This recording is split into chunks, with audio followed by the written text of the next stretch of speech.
En Andalucía existen multitud de aves que crían y viven en nuestras ciudades. Los parques y jardines no solo son pulmones verdes y lugares de encuentro y esparcimiento para el ciudadano, son además hábitats naturales de diferentes especies animales, entre ellas las aves urbanas. En tiempo de pandemia, con continuas limitaciones a la movilidad, ha crecido el interés por la observación de estas avecillas en parques y plazas cercanas e incluso sin salir de casa, desde los balcones y las terrazas.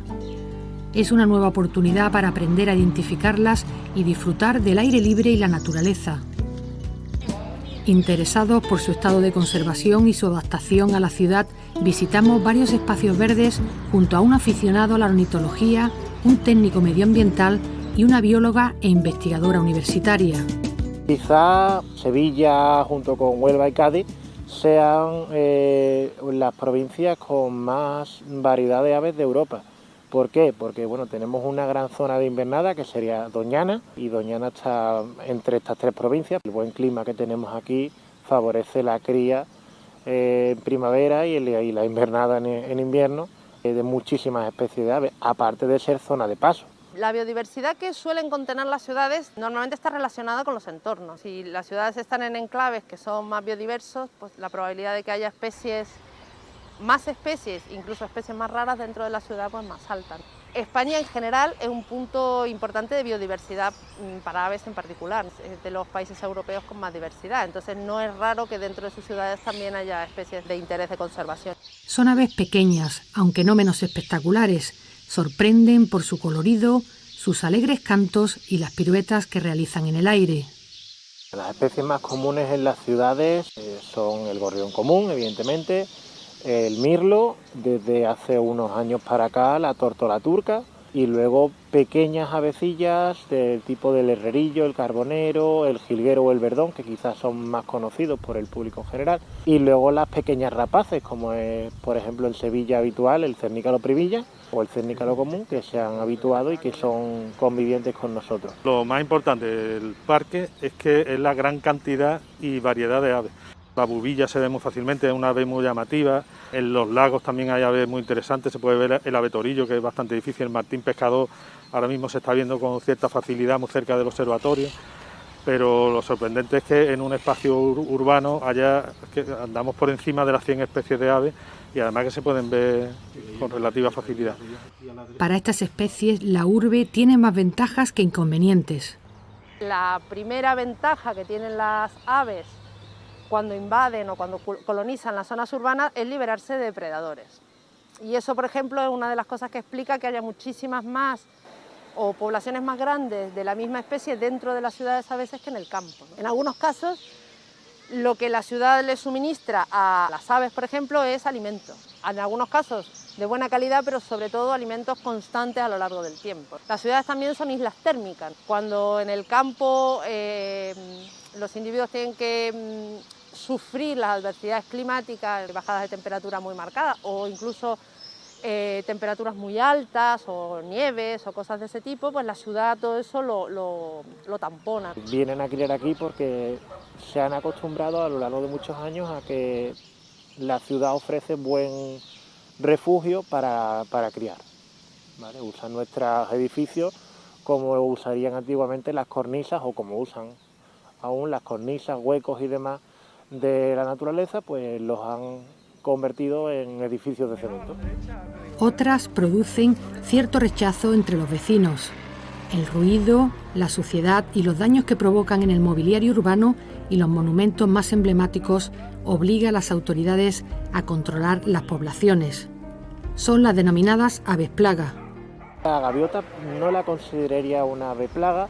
Hay que entender que, que se han acostumbrado a la ciudad también y que efectivamente en zonas costeras pues puede ser un poco molesta, pero le hemos quitado parte de su espacio y ellos han tenido que acostumbrarse. La paloma, pues sí, evidentemente las palomas que vemos hoy en día no son la paloma salvaje o paloma bravía que había en su momento, sino que ya son animales que se han ido acostumbrando hasta el momento que son palomas domésticas, que se las llama también.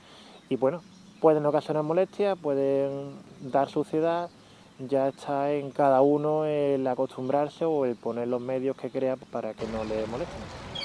Pero las ciudades también son núcleo de establecimiento de especies exóticas invasoras, por su incidencia sobre las poblaciones más vulnerables como el nóctulo gigante o el cernícalo primilla.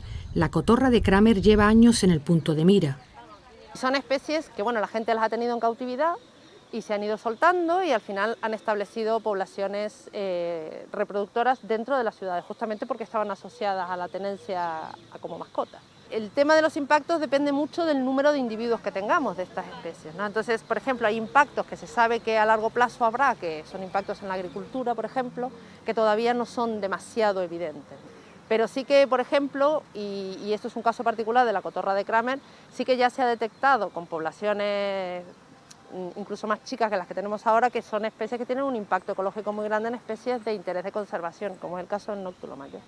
Las cotorras las hemos visto que cortan la cabeza de los cardos, que es de la que se alimentan los jilgueros y los verdones, y se suben a un árbol y se la comen la cabeza entera. Entonces ve unas zonas que tenemos de cardos, que antes había muchos jilgueros y ese tipo, los carduelis, que se llaman carduelis precisamente porque comen cardos, y ahora no se ven esos pájaros y se ven las cotorras comiéndose eso. La verdad es que, claro, supongo que estarán en otro sitio.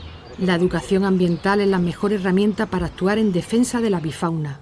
Lo que habría que hacer con las cotorras es aplicar un plan que tiene una eficacia testada científicamente, pero que a la gente no le gusta cómo debe ejecutarse. Esto lo que requiere, en última instancia, una decisión política valiente de decir, pues si esto es lo que hay que hacer, esto se hace. Lo que pasa que eso, como la gente paga sus impuestos y vota, pues hay que hacerlo involucrando también a la comunidad. ¿Cómo se hace? Pues probablemente con educación ambiental.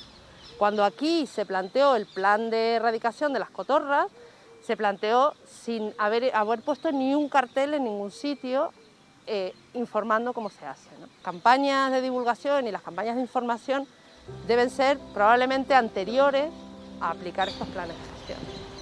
La elaboración de censos y la monitorización de los individuos nos aportan pistas inequívocas de su adaptación y desarrollo.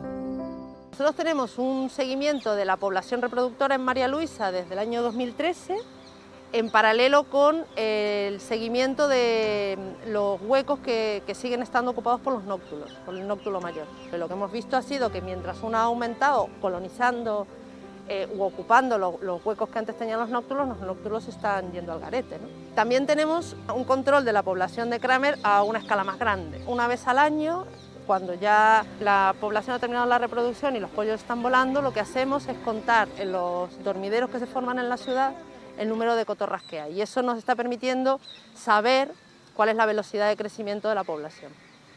Hay dormideros también, uno de los más importantes quizás puede ser de la Borbolla, en Sevilla, donde se juntan cada noche miles de ejemplares que evidentemente ocasionan un ruido y una suciedad que a los vecinos no debe de hacerles mucha gracia.